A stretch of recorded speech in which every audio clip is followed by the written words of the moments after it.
What up, everyone? This is the Dr. Football Podcast.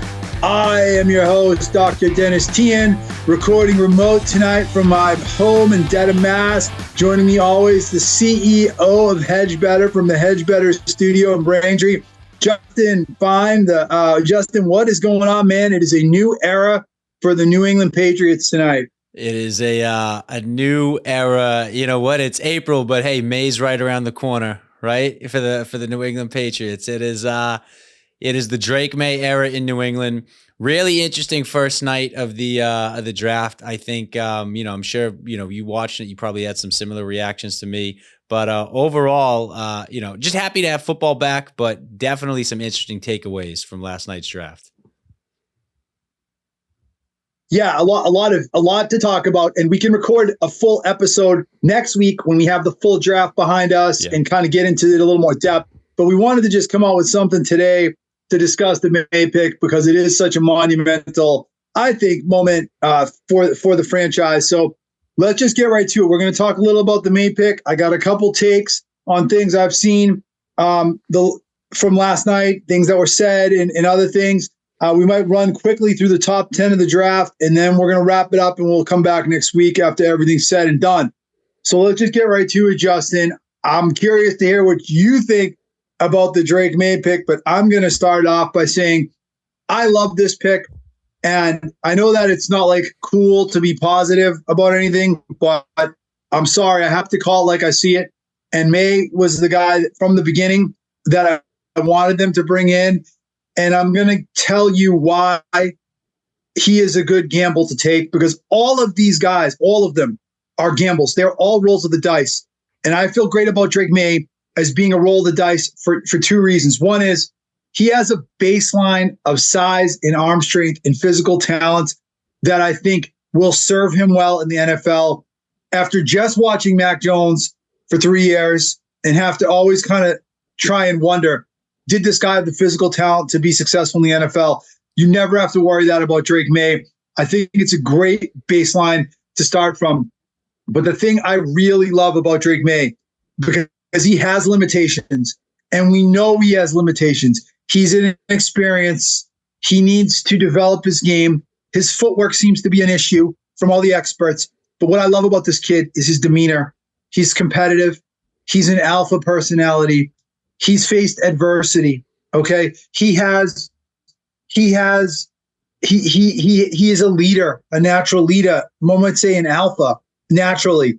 And he is resilient. And I think you add up his psychological demeanor, what he faced in college, what he was able to overcome, his upbringing, being the youngest brother, the way he carries a room, it's authentic.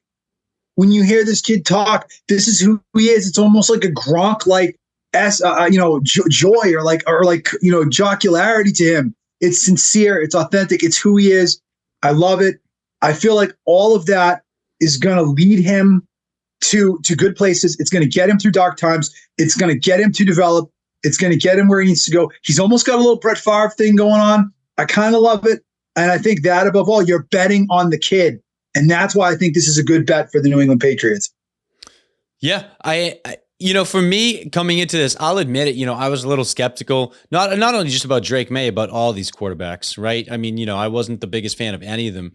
But over the last 24 hours, I've gotten to see a lot more of Drake Maye, not even necessarily football highlights, but to your point, him as a person, right? I've gotten to see like his personality, his sense of humor, like his demeanor. The way he's kind of just like comfortable, in front of a camera or on a video set, or just the way he interacts with people. Like the guy just exudes confidence and personality, and I think that's so important to have as a leader in the locker room. It might sound so dumb, and I told my friends this last night. This might be the dumbest take ever, but I saw a video of him. He did an ad spot for Raising Cane's in the chicken company, right? And it was just like, even just watching that video, how he's interacting with like people at the food truck, like, the little kids, the fans, the other people at the food truck, like even just that was like, okay, I was like, this guy is a confident, smooth criminal. Like, he is an alpha. He is for sure. Yes. He is for sure someone who's got like the personality and the demeanor. And I think it really made me feel good that, hey, this kid may not be fully developed and NFL ready right now to start on week 1. But given, like you said, the baseline for his physical talents, coupled with what I'm seeing up here in terms of his personality and attitude, I think that's a winning recipe potentially. And not only that, but looking back at the way the rest of the draft shook out, there really wasn't much room to trade back and do much else. No, there really wasn't. And I think, I think you're right. And I think these kids are all gambles. So you're going to have to at some point plant your flag down at some point and gamble on one of these kids. Now, listen, did you hear how Caleb Williams spoke? I mean, and how he came off? I mean, he seems like a wonderful human being. Caleb Williams is a wonderful human being. He comes off like a monk. I feel like he's going to end up in a monastery in a few years. Like, I don't know if he's going to be a great NFL quarterback. Does he have the personality to deal with Chicago and all the expectations and the weight of being the number 1 pick and a clear-cut guy? I think we spend way too much time analyzing these guys. So he throws from different angles. Oh, he does not, they're on everything. We don't spend enough time thinking about their demeanor and their head. And I think that's where Maye is really it's going to lead him, I think, through what is going to be a multi-year process, because there's no question Drake Maye has limitations as a player. Yeah, no, 100%. Yeah. Caleb Williams, like, he seems like he should be out in Burning Man or something like that. Yeah, you know what I mean? Right. Like, seriously, like, that's kind of the vibe I get from him. Drake Maye 100%, filled me with the most confidence out of all those guys. I mean, you go down the list of all those guys who got drafted. I mean, 6 quarterbacks in the top, in the top 12, I believe it was, right? And out of how about the first 14 players being on offense, Justin? The longest Have you ever streak seen ever. that before? The longest streak ever. That's nuts. Yeah. That's absolutely nuts. The best defensive player was taken at 15. Yep.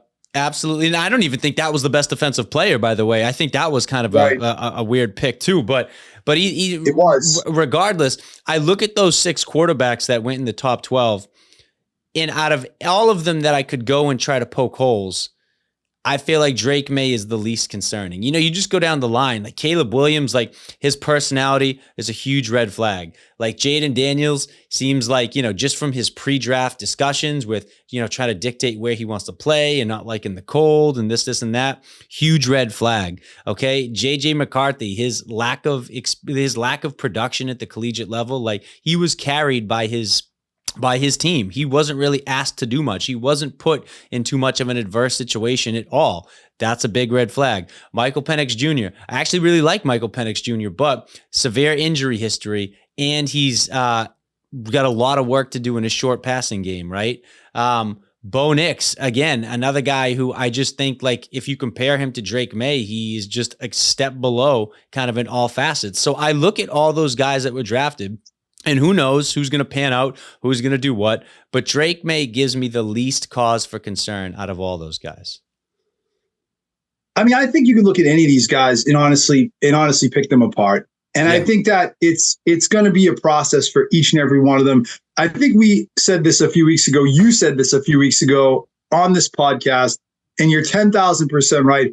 There is no Peyton Manning or John Elway in this draft. Every one of these guys had something around them that I think you could question, and every one of them is going to have some kind of process here of growth and development. So, like I said, give me the kid with the good psychological makeup, and I think that's where I want to take my gamble. I want to talk to you, Justin, about 2 what-if scenarios before we just briefly run through the top 10 picks. Number 1 is, what if Bill Belichick was still here? Because I don't know if you heard Belichick on the McAfee show. Did you listen to any of that last night? Or So Belichick did not seem totally enamored with Drake Maye. He did pick apart all 6 of these guys. But if you ask me, from listening to Belichick, the 2 guys he liked the best in this draft class were Bo Nix and JJ McCarthy. And I just think that if Belichick was still the man in charge, he was really most effusive about JJ McCarthy. There is no doubt in my mind they're taking JJ McCarthy if Belichick was still here. Yeah. Yeah. I mean, I don't doubt that at all. And honestly, it's not that I dislike JJ McCarthy, but I've just seen nothing from the kid that makes me think that he's going to live up to the hype. And I'm sorry. I mean, maybe he does. I hope he does. But yeah, no, I'm very confident in Drake Maye, but I think you're right. I think if Belichick was there, we probably would have traded back. You know, maybe we probably would have tried to pull McCarthy. And you know what I'm thinking when I'm hearing Belichick go gaga over McCarthy is I'm like, this is like Bill Belichick being a little bit of a dinosaur, right? Because he likes that like kind of old school. Maybe this is why he wasn't so good at drafting the last few years. You know, he sees a kid like McCarthy, and maybe that would have been a better play. I like McCarthy, first of all, for the record. I did not dislike him as a player. I think he would have been a good pick for whoever got him. But I am thinking, you know, there is something there where like Belichick being so old school lines up with McCarthy's skill set best. And there is a commentary there about how Belichick sees the game and maybe why this team has failed a little bit the last few years at drafting. Yeah. Yeah. I mean, look, I don't think you have to look too far to kind of see the connection. Right. And it almost makes you wonder, like, you know, what was going through Bill's mind in that, what was it? The 2019 draft with Mac Jones? Was that it? 2019? Yep. Yeah. 2021. 2021. Yeah. The 2021 draft with Mac Jones. I mean, yeah, you really wonder what he's valuing, how he's evaluating. But you know what? It was interesting, you know, to see what the Patriots decided to do under their new regime. And that was, look, we're going to stick with the pick. We're going to take the best guy available, and we're not going to try to outsmart everybody or be the most clever guy in the room. We're going to do what makes sense. And that was take Drake Maye at and it was 3. The safe pick that I think at the time too. And I mean, no one's going to, I think, look back. I mean, obviously people will look back and criticize him if Maye doesn't work out, but generally speaking, it wasn't like they stuck their neck out and say, you know, took N'Keal Harry or Cole Strange when everyone's saying this wasn't a pick like that. This was a guy who was expected to go where he went. They kind of did the same thing. Has a tremendous upside.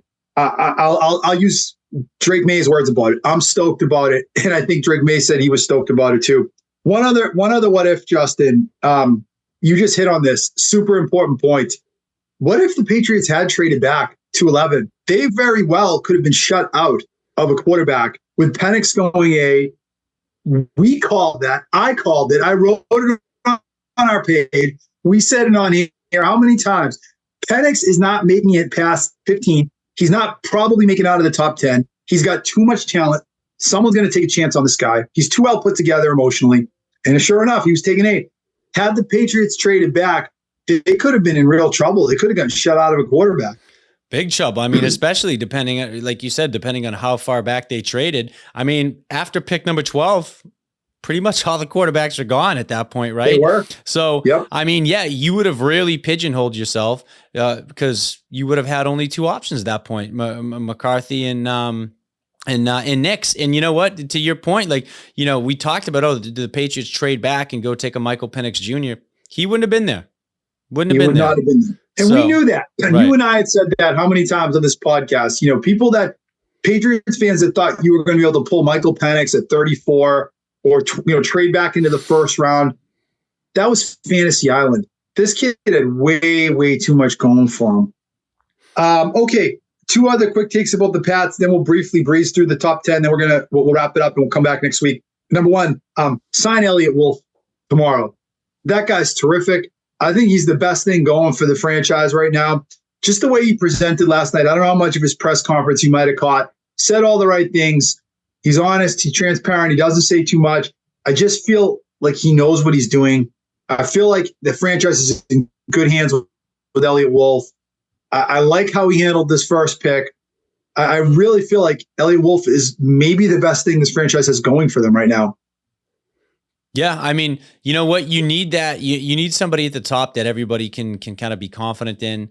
And you know what? Yeah, I still think there's a long way to go in terms of, solidifying himself as a a top talent GM. But you know what? I've liked what I've seen so far, and you know what? I think he made the right decision in round one. I do, and I think and I think the Crafts made the right decision in giving him the control and authority. And I hope they're smart enough to wrap this guy up because he still doesn't technically have a contract. I hope that's all worked out, and it's just a formality because I think this kid. I think Wolf is a stud. I think he's going to be a great GM, and I think he's going to build a great team here if he's given the opportunity to do so. Yeah, I hope so.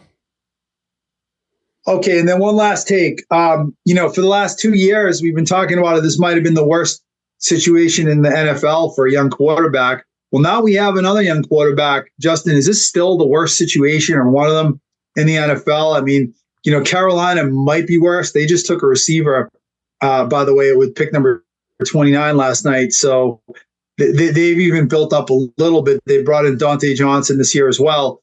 Are the Patriots a bad place or a good place for a young quarterback right now? Well, you know what, in the grand scheme of things, if you're comparing them to the rest of the landscape of the NFL, I think it's obviously one of the tougher places to come to.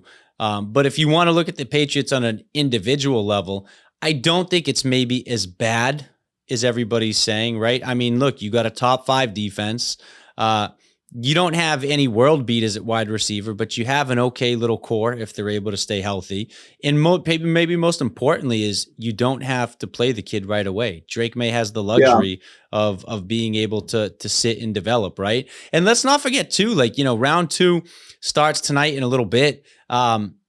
There's a lot of good receivers that could get moved for a second or third round pick. I'm That's still right. not putting it out of the realm of possibility that the Patriots could make a move from somebody. There's still a couple good rookie wide receivers to be taken in the draft. And obviously the Patriots have a high pick in the second round. So, even as is, I don't think it's doom and gloom, but we still, this situation could drastically improve over the weekend.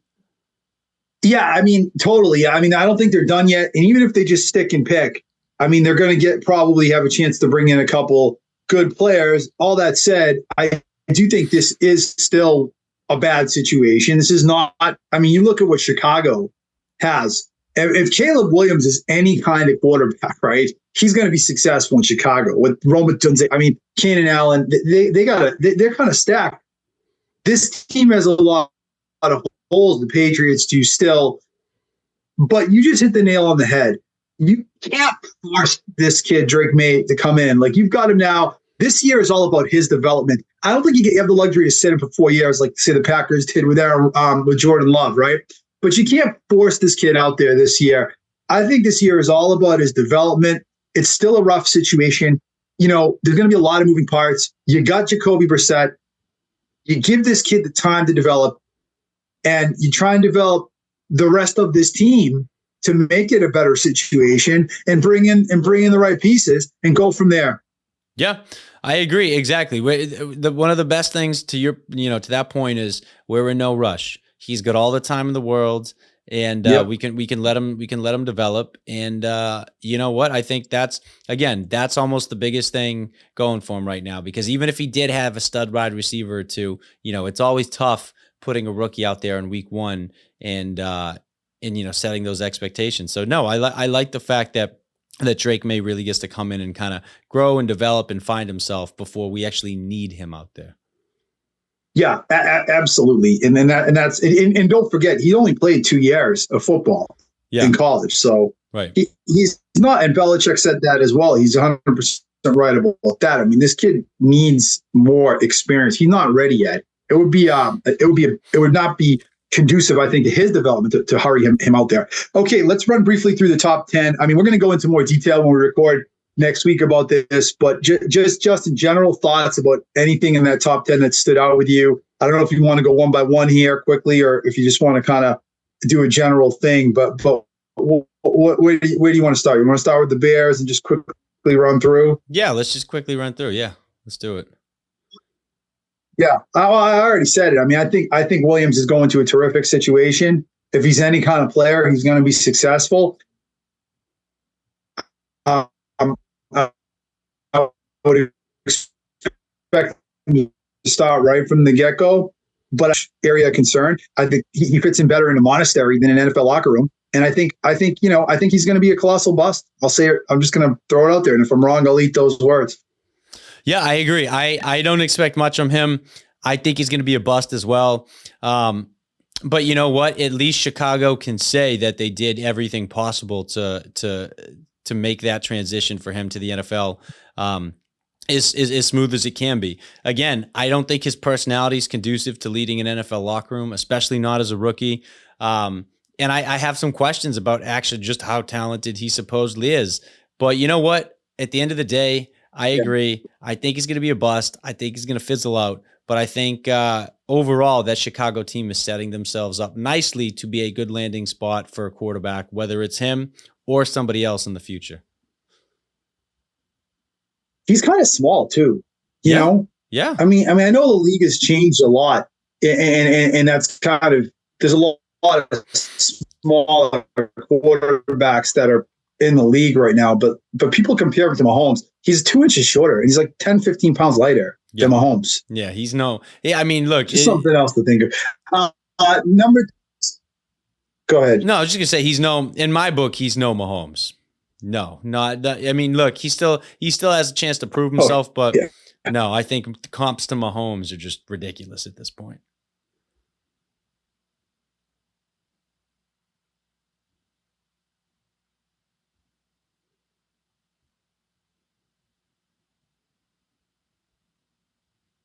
Exactly. He's going to get the chance. They knew about this pick 3 or 4 weeks ago. I thought that was kind of interesting, you know? Yeah, exactly. No, Daniels goes to a good sit. Go ahead, bud. No, sorry. I was just agreeing. I was saying, yeah, I'm out on him, totally out on him. Glad that we weren't tasked with the challenge of bringing him in here, because no, I think he's going to be a disaster.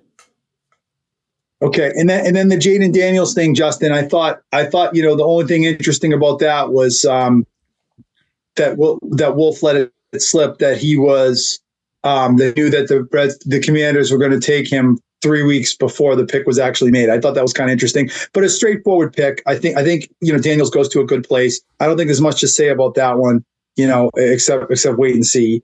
I think the injury is going to be the big issue with him because of his size. The Maye pick we already talked about. We both, by the way, got the top 3 picks of the draft right. The only other thing I'll say about that is I did have the Patriots trading out. I think the Patriots really like Maye a lot, and I think they kept the door open. They kept saying Godfather offer. I think they did get legitimate offers, but I don't think they got the Godfather offer that was going to move them. And I think that's how some of these stories about the trade thing kind of come together now in retrospect. Yep. Yeah. Totally. I think go ahead. No, I was just gonna say I think they really liked Maye, and I don't think anybody made anything that was, to your point, like an offer they couldn't refuse. And yeah, you know what? At the end of the day, I'm happy. I'm happy they took Maye. I know I've said I wanted him to take like Marvin Harrison Jr. or Joe Alt, who coincidentally went 4 and 5. But I'm happy with Maye. I think at the end of the day, you took the best quarterback possible. Yeah. All right. Absolutely. All right. And then we can go through the next few in the top 10. There's a lot to say, but in the interest of time, I think let's talk about the most interesting pick in the top 10. And I think that's the pick from Michael Penix Jr. at 8, which was really the surprise of the draft, really the first surprise, because I think we more or less nailed the first 6 picks, give maybe 1 or 2 exceptions. I think everyone did. That 8 pick was a shocker. I love this move for the Atlanta Falcons. I've heard some people criticize and rip the Falcons apart because they just signed Cousins. Kirk Cousins is a surefire ticket to mediocrity. He makes you respectable. He is a 2-year ticket to mediocrity. You don't pass up the chance to draft a potential franchise quarterback for Kirk Cousins. They're never going to win a Super Bowl with Kirk Cousins. Bringing in a franchise quarterback is more valuable than using that pick on a defensive player. I love that they brought in Penix. I thought it was an aggressive move. You need a quarterback. It was a great, I thought, strategy from the Atlanta Falcons. Characteristically, brilliant move. Uncharacteristically brilliant move. I mean, I don't know. I can tell you hate it because I just help with a look on your face. You know, I looked at that pick and I said, not that Kirk Cousins is a Super Bowl caliber quarterback. You know, we've both said it, but you know, I've been very vocal about saying that he's a talented loser, right? He has a very defined ceiling in the NFL. You're only going to get so far with him. You'll never win a Super Bowl with him. And I agree. I agree to that wholeheartedly. But if you're the Falcons and you're trying to win now, I think there were a lot of picks that you could have made to kind of help you win now. Like Michael Penix Jr. might be a great pick for them in the long run, but I don't think he helps you win now. Now, I understand maybe the argument that, like, look, we got a 36-year-old quarterback who's coming off an Achilles tear, and if he goes down, we don't want that to be the end of our chances this season, right? I get that, and I understand that. And for that reason, they want to bring in a Michael Penix Jr. Fine. But that's a team that still has a bunch of holes in that roster that they could have filled. I just think it was weird, not that you draft Michael Penix Jr., but that if that was your game plan, I just don't understand the Kirk Cousins signing, especially for that type of money. Well, I think they wanted to sign Cousins for today, and then when they got the chance to draft Penix Jr. for tomorrow, I mean, look, this is a quarterback league. And if pathway to consistent success is to get one of these franchise guys. So if one of them falls to your lap in the draft, I'm sorry, you can't pass up that chance to go draft Dallas Turner. I mean, that's not going to get you over the hump. You could have the best defensive difference maker at quarterback. I understand the logic. Oh, this is a team that is probably a playoff caliber team and they could use that draft pick to fill another hole. But I just think the value of getting a franchise quarterback, it just trumps that tenfold in my book. Well, look, you know, I hope it works out for the Falcons. I did think it was very telling. You know, you could tell the owner, Arthur Blank, you could tell he was a little thrown off by that pick. I feel like, you know, you saw him talking to Terry Fontenot after the pick, and it looked like Terry was doing some serious explaining and justification for what he just did. And then also I thought it was very telling when, you know, Terry and I always blank on the coach's name, Raheem Morris. Yeah. When they did the press conference after, and they said it without saying it, that Kirk Cousins and his agent was pretty pissed.